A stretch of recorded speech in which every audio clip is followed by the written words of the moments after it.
Yo, it's Trivelli, I'm back, and today I'm going to be telling you guys why Omer Yurtseven should be in the starting lineup for the Miami Heat moving forward, even when Bam gets back, even when Butler gets back, and I will jump into this whole topic in a second, but as always, if you can, please like, comment, and subscribe. Let's get this channel out to as many people as possible, and also follow me on Instagram and Twitter so you get my daily notifications for when I'm dropping videos, which is going to be Monday through Friday, because I'm never slacking. Now, let's jump into the action. I'm living life like this.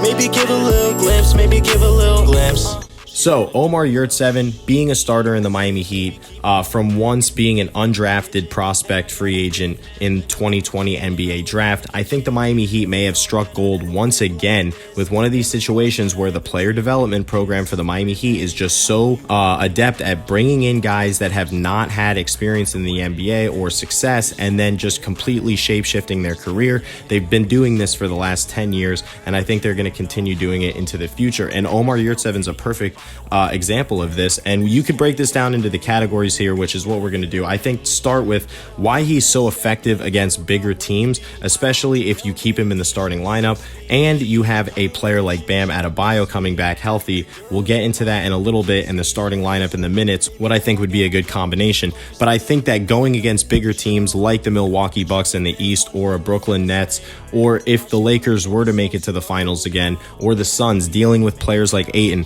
I think that having Omer Yurtseven, it provides a big 7 foot, 275 pound tree trunk type of guy that can just kind of stand there in the paint and clog. And I think that's really important when you have another versatile big like Bam Adebayo that can get out on the wings and guard pretty much 1 through 4, really. So if you want to get into his stats as a starter on the Miami Heat, so far his run, I would really look at the month of January so far. You get a 3-game sample size where he's gotten over 30 minutes a game, and all 3 of these games he's had over 15 rebounds. Now, if you look at his last 10 games in general, he's had over 12 rebounds. There was a stretch in there where he had 4 straight double-doubles.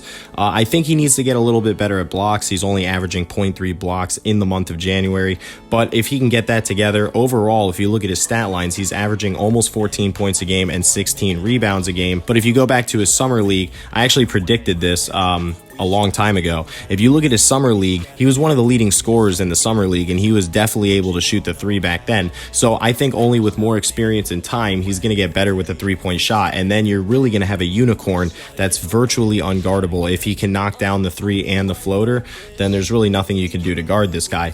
But you want to get into the stats. You know, he's shooting 53% in the month of January from the floor. He needs to get a little bit better from the free throw line at 57.1%.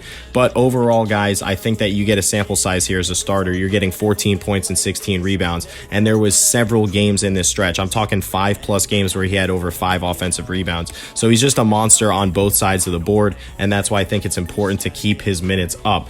I also think keeping Bam in the starting lineup with him, like I said before, gives you a versatile big that can guard out on the wing. You keep Omer Yurtseven in the paint if you have to on those bigger bigs, on those bullies, if you want to call them that, but they're not going to be able to bully this guy. He's consistently able to clog that paint. Now, if you want to go through the lineup in the minutes, I think the starting lineup would look something like this: Kyle Lowry, Duncan Robinson, Jimmy Butler, Bam Adebayo, and Omer Yurtseven. The only thing you're really doing is switching out PJ Tucker for Omer Yurtseven, where I think that this would be a good switch because now you can have PJ Tucker playing off the bench.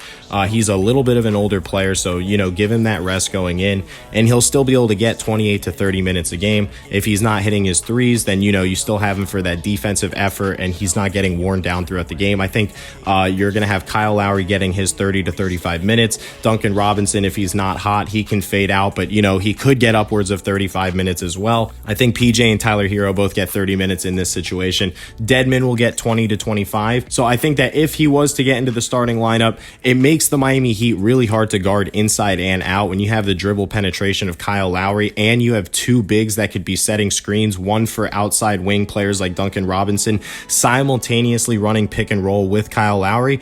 I think that the screens are going to be really hard for for teams to get through. And Omer Yurtseven has shown toughness as he got elbowed in the face and had to get stitches mid-game. He was bleeding all over the court, came back after halftime. I know a couple players in the NBA that probably would not have came back in that game, but he's the type of guy that's trying to get those minutes, and he's proven that he's a really reliable starter at this point. So that's why I think that if you start Omer Yurtseven moving forward, guys, it could be an extremely versatile lineup that teams would have nightmares about matchup wise, especially if they don't have two bigs that are versatile and can play 30 minutes a game. So if you're throwing this at teams, especially if he starts hitting the three, because I'm telling you, go back and watch the summer league footage, this guy was unleashing from three. So if he can get that stroke back, this is going to be crazy for the Miami Heat, especially when they're healthy again. So if he continues to get these opportunities, he's going to keep playing like this. You got to give him the minutes, and Spo will make that decision. So if you guys have any comments that you want to leave down below, I really appreciate it. This channel's growing every day, and it's thanks to you guys. So I just wanted to say thank you, and let's have a great year, guys. Peace. I'm living life like this.